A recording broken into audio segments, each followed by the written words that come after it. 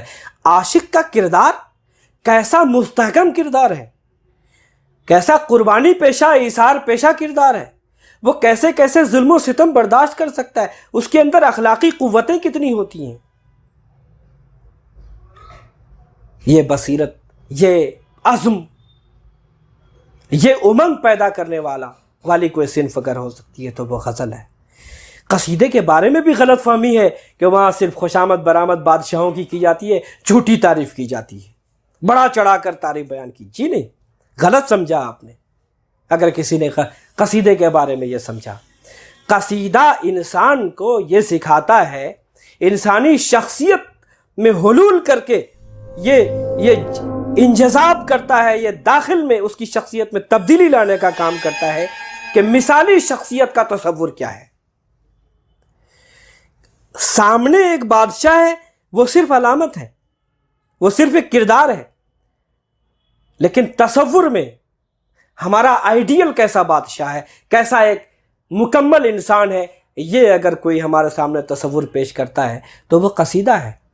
ایک مکمل مستحکم آئیڈیل شخصیت کے اندر قصیدہ کیا دیکھتا ہے کہ اس کو وجیح و شکیل اور مستحکم کردار کا مالک ہونا چاہیے، اس کے اندر عدل کی صفت ہونی چاہیے، اس کو عادل ہونا چاہیے، اس کے اندر شجاعت کی صفت ہونی چاہیے، جری ہو، بہادر ہو، دلیر ہو، بزدل نہ ہو، مردانہ خصوصیات کا حامل ہو وہ۔ اسی طرح سخاوت اور فیاضی ہو، کشادہ دلی اور دریا دلی ہو، اس کے اندر بخل نہ ہو، کنجوسی نہ ہو۔ یہ خصوصیات اپنے ممدوح میں دیکھنے کا ملکہ پیدا کرتا ہے، اور آپ کی شخصیت میں ایک تحریک پیدا کرنے والی صنف ہے یہ قصیدہ۔ آپ بھی کہیں نہ کہیں تصور کرتے ہیں کہ کاش یہ صفات مجھ میں پیدا ہو جاتی۔ یہی مقصد ہے قصیدے کا۔ کس کس صنف کی بات کی جائے؟ مرثیہ، شبلی نعمانی نے بہت عمدہ بات کہی ہے کہ اعلیٰ اور عمدہ ترین اخلاقی نظم اگر کوئی ہو سکتی ہے تو وہ مرثیہ ہے۔ تقریباً یہی بات خواجہ الطاف حسین حالی نے بھی مرثیے کے بارے میں کہی ہے۔ اس کے کرداروں کی عظمتیں دیکھیے آپ۔ سیدنا حسین عظیم کردار ہیں، سیدنا قاسم، سیدنا عباس، سیدنا اکبر اور اصغر بہت چھوٹے معصوم شیرخوار، اور اسی طرح اہل بیت کی عفت مآب خواتین، حضرت زینب، حضرت سکینہ، ان سب کا کردار جس طرح ہمارے سامنے آتا ہے، ان سب کی سیرت جس طرح سامنے آتی ہے، وہ ہماری شخصیت کی تعمیر و تشکیل میں ایک اہم کردار ادا کرنے والی خصوصیات ہیں۔ ربائی ہی کو لے لیجئے، کیا حکمت آگینی ہے، کیا معزت آفرینی ہے، کتنی اعلیٰ ترین نصیحتیں کس شیریں، کس اثر آفریں زبان میں پیش کی گئی ہیں۔ میر انیس کی وہ ربائی میں خاص طور سے سنانا چاہتا ہوں۔ رتبہ جسے دنیا میں خدا دیتا ہے، رتبہ جسے دنیا میں خدا دیتا ہے، وہ دل میں فروتنی کو جا دیتا ہے، کرتے ہیں تہی مغز ثنا آپ اپنی، جو ظرف کے خالی ہو صدا دیتا ہے۔ ظاہر ہے ہم نے بار بار سنا کہ جو اندر سے خالی ہوتا ہے وہ بہت زیادہ ٹھن ٹھن اس سے آواز آتی ہے، بھرا ہوا گھڑا جو ہو اس سے آواز نہیں آتی اس گھڑے سے۔ تو یہ مثال ہم نے بہت سنی ہے، لیکن کس تمثیلیت کے ساتھ میر انیس ہمیں نصیحت کر رہے ہیں کہ انسان اعلیٰ ظرف کا وہی ہے جس کے اندر فروتنی ہو، اور جس کے اندر ظاہر انکسار ہو، عاجزی ہو، اور اعلیٰ صفات ہوں۔ بہت سی مثالیں دی جا سکتی ہیں، یہاں وقت نہیں ہے اس کا۔ میں خاص طور سے میر تقی میر کا قطع بند 2 شعر سنانا چاہتا ہوں۔ پہلے یہ بات ذہن میں رکھیے کہ شخصیت کی تعمیر میں، شخصیت کی تشکیل میں اس وقت تک کوئی چیز اثر نہیں ڈال سکتی جب تک اس کے اندر دلکشی اور اثر آفرینی نہ ہو۔ اور میں نے پہلے بھی عرض کیا تھا کہ ادب ایک ایسی چیز ہے جس کے اندر یہ دونوں صفات بدرجہ اتم موجود ہیں. اس کے اندر دلکشی بھی ہے، حسن بھی ہے، اور اس کے اندر اثر بھی ہے.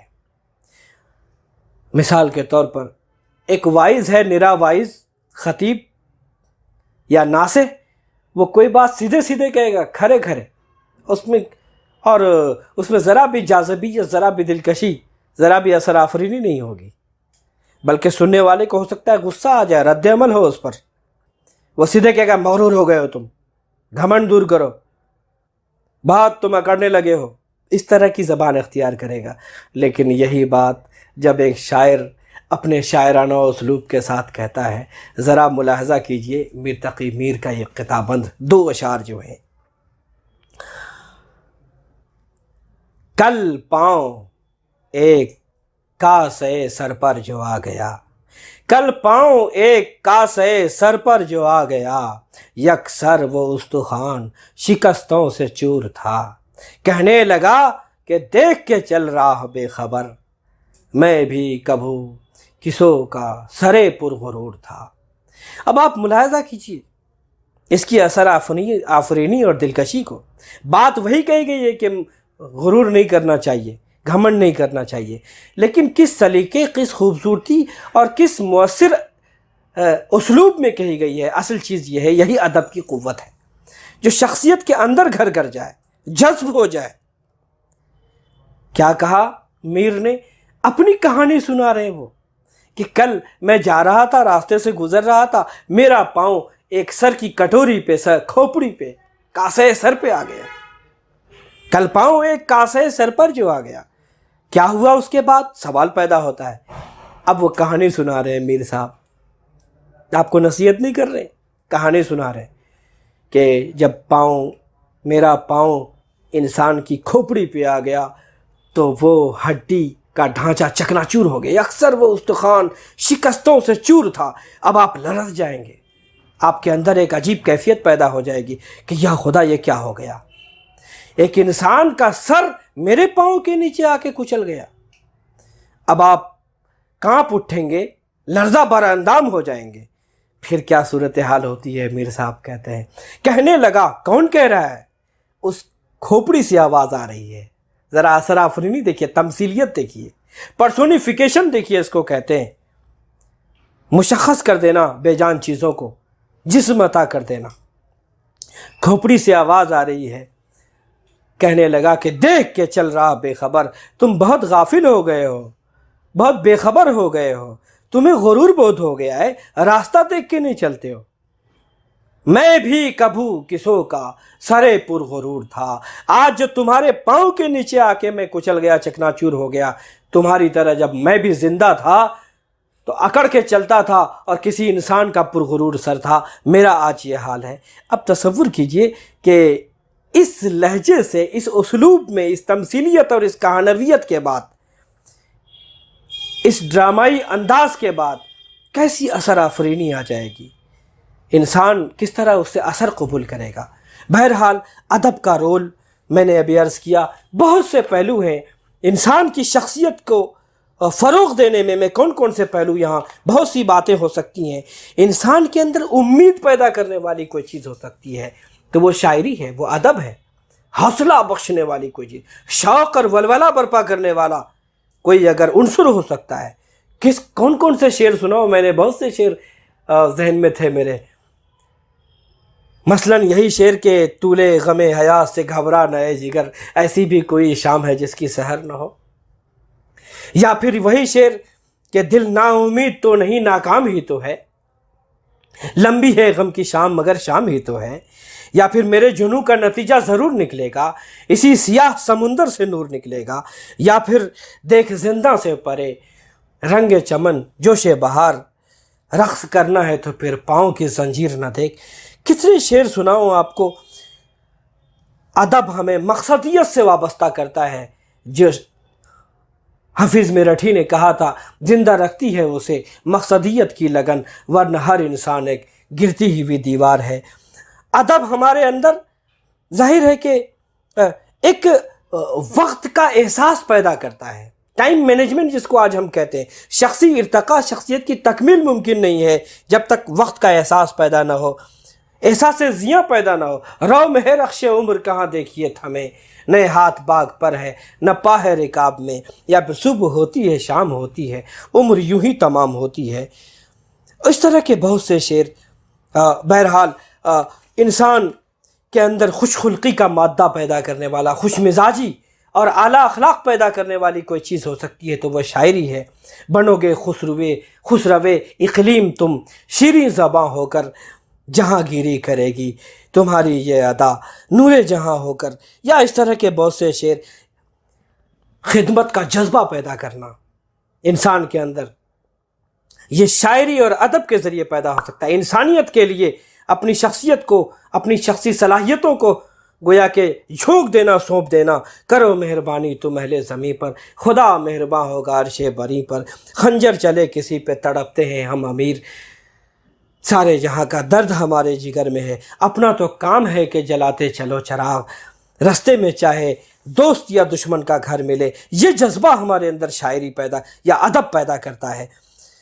ہمارے اندر تحمل اور رواداری کا جذبہ، آج دنیا سے نفرت ہی نفرت ہے، محبت ختم ہو گئی ہے، رواداری کا اور یا کہنا چاہیے کہ دنیا عدم برداشت کا ایک اماجگاہ ہو کے رہ گئی ہے۔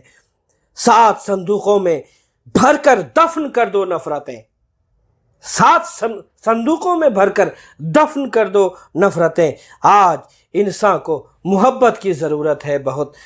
اس طرح کے بہت سے شعر، بہت سے ادب پارے ہمیں ملیں گے۔ انسان کے اندر جب تک خود شناسی پیدا نہیں ہوگی، شخصیت کی تکمیل ممکن نہیں ہے، اور فلاح یابی اور کامرانی ممکن نہیں ہے۔ اقبال کے ان 2 اشعار کے ساتھ میں اپنی گفتگو ختم کروں گا۔ ڈھونڈنے والا ستاروں کی گزرگاہوں کا، ڈھونڈنے والا ستاروں کی گزرگاہوں کا، اپنے افکار کی دنیا میں سفر کر نہ سکا۔ ڈھونڈنے والا ستاروں کی گزرگاہوں کا، اپنے افکار کی دنیا میں سفر کر نہ سکا۔ جس نے سورج کی شعاعوں کو گرفتار کیا، زندگی کی شب تاریک سحر کر نہ سکا۔ بہرحال انسان کی شخصیت کے ارتقاء میں، اس کی تکمیل میں، اس کی تعمیر و تشکیل میں شعر و ادب کا بہت اہم کردار ہے۔ میں حضرت عمر کے اس قول کے ساتھ اپنی گفتگو مکمل کرتا ہوں، ختم کرتا ہوں۔ آپ کو جب خلافت کے عہدے پر فائز کیا گیا، منصب پر فائز کیا گیا، اور آپ امیر المومنین قرار دیے گئے، تو آپ نے تمام گورنروں کے نام جو خط لکھا، اس خط میں بہت سی ہدایات دیں۔ ان میں سے ایک ہدایت خاص طور سے اس میں دی کہ شعر و ادب کا مطالعہ کیا کرو، اس سے قلوب نرم ہوتے ہیں۔ ہمیں شعر و ادب کے اس تعمیری کردار کو سمجھنے اور اس کے ذریعے سے شخصیت کے ارتقاء اور اس کی تکمیل میں اس کو وسیلہ بنانے کی توفیق بخشے۔ وآخر دعوانا ان الحمدللہ رب العالمین۔